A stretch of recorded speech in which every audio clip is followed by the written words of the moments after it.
प्यार से बोलो माता दुर्गा जी की जय। आज मैं आपको नवरात्रि व्रत कथा सुना रहा हूँ, ध्यान से सुनो। माता जी की जय हो। नवरात्रि वर्ष में 2 बार आती है, चैत्र और शारदीय नवरात्रि। इस वर्ष शारदीय नवरात्रि 22 सितंबर से शुरू होकर 1 अक्टूबर तक चलेगी। नवरात्रि का समापन 2 अक्टूबर को विजयदशमी के दिन होगा। इस वर्ष नवरात्रि में 10 दिन तक मां की आराधना होगी, क्योंकि इस बार एक तिथि 2 दिन तक पड़ रही है। यह पर्व देवी दुर्गा के 9 स्वरूपों की पूजा अर्चना, उपवास और भक्ति का पर्व है। भक्तजन पूरे 9 दिनों तक व्रत करते हैं और मां दुर्गा के अलग अलग रूपों की आराधना करते हैं। नवरात्रि की कथा कई रूपों में प्रचलित है, जिनमें से एक कथा इस प्रकार से है। प्राचीन काल में एक मनोहर नगर में पीठ नाम का एक ब्राह्मण रहता था। वह मां भगवती दुर्गा का बहुत बड़ा भगत था। उसकी एक अत्यंत सुंदर और गुणवान बेटी थी, जिसका नाम सुमति था। सुमति बचपन से ही अपनी सहेलियों के साथ खेलती कूदती थी। जैसे पूर्णिमा का चांद चढ़ता है, एक दिन सुमति अपनी सहेलियों के साथ खेलने में व्यस्त हो गई और मां भगवती की पूजा में शामिल नहीं हुई।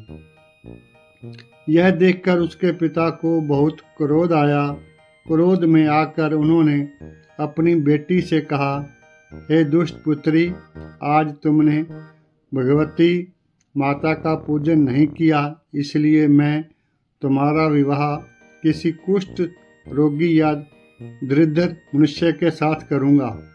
पिता के ऐसे वचन सुनकर सुमति को बहुत दुख हुआ। उसने अपने पिता से कहा कि वह उनकी आज्ञा मानती है और जैसा चाहें उसका विवाह कर सकते हैं। इसके बाद सुमति का विवाह एक कुष्ठ रोगी के साथ कर दिया गया। सुमति अपने पति के साथ जंगल में रहने लगी। अपनी गरीबी और पति की बीमारी से दुखी होकर वह विलाप करने लगी। उसकी करुण पुकार सुनकर मां भगवती एक बूढ़ी औरत के रूप में उनके सामने प्रकट हुई। उन्होंने सुमति से कहा कि वह पूर्व जन्म में एक निषाद की स्त्री थी और बहुत पतिव्रता थी। एक बार उसके पति ने चोरी की, जिसके कारण उन्हें सिपाहियों ने पकड़ लिया और जेल में डाल दिया। नवरात्रि के दिनों में उन्हें भोजन और पानी नहीं दिया गया, जिससे उनका 9 दिन का नवरात्रि व्रत हो गया। उस व्रत के प्रभाव से ही वह अगले जन्म में सुंदर और गुणी पुत्री के रूप में जन्मी। मां ने सुमति से कहा कि यदि वह फिर से वही व्रत विधि विधान से करती है तो उसे और उसके पति को सुख समृद्धि मिलेगी। सुमति ने मां की बात मानकर श्रद्धा पूर्वक नवरात्रि का व्रत किया। व्रत के प्रभाव से उसके पति का कुष्ठ रोग ठीक हो गया और वह फिर से स्वस्थ हो गए। इस संबंध में एक कथा और भी है जी। एक अन्य कथा के अनुसार प्राचीन काल में महाबलशाली असुर महिषासुर ने घोर तपस्या कर भगवान ब्रह्मा से वरदान प्राप्त किया कि कोई भी देवता, दानव या पुरुष उसका वध न कर सके।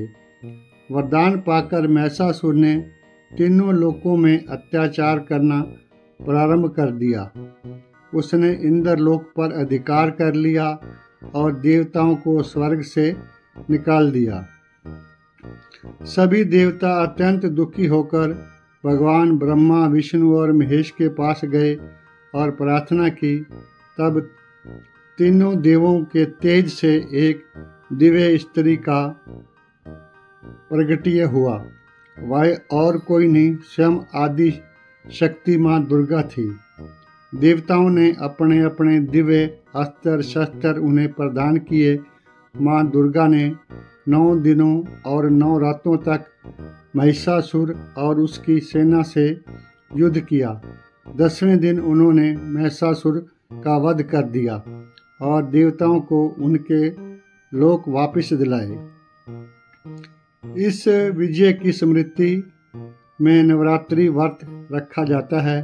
इन 9 दिनों में भक्त उपवास रखते हैं, माँ दुर्गा के 9 स्वरूपों की पूजा करते हैं और कन्याओं का पूजन कर व्रत का समापन करते हैं। नवरात्रि व्रत करने की विधि जी।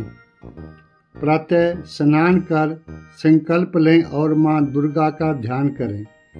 नंबर 2, कलश स्थापना करें और उसमें नारियल वह आम पत्र रखें।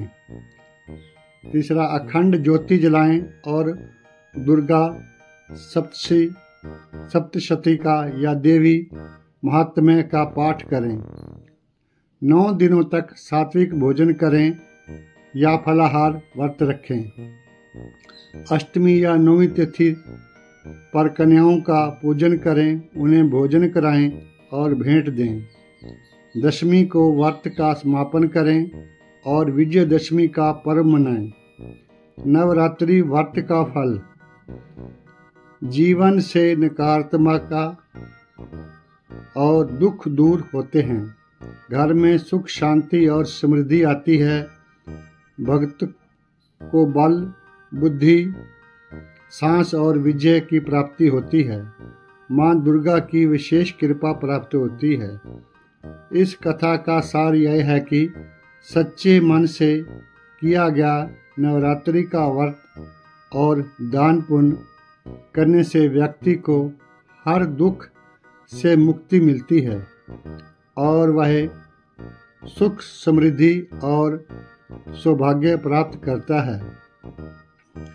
इसके अलावा नवरात्रि के 9 दिनों में माँ दुर्गा के 9 स्वरूपों नंबर 1 शैलीपुत्री, नंबर 2 ब्रह्मचारिणी, चंद्रघंटा, कुष्मांडा, स्कंदमाता, कात्यायनी, कालरात्रि, महागौरी और सिद्धदात्री से संबंधित अलग अलग कथाएं भी पढ़ी जाती हैं। प्यार से बोलो माता दुर्गा दी जाए, प्यार से बोलो माता दुर्गा दी जाए। जय श्री श्याम, जय श्री श्याम। दोस्तों, ये कथा आपको अच्छी लगी हो, लाइक करें, सब्सक्राइब करें। कथा सुनने के लिए आपका धन्यवाद।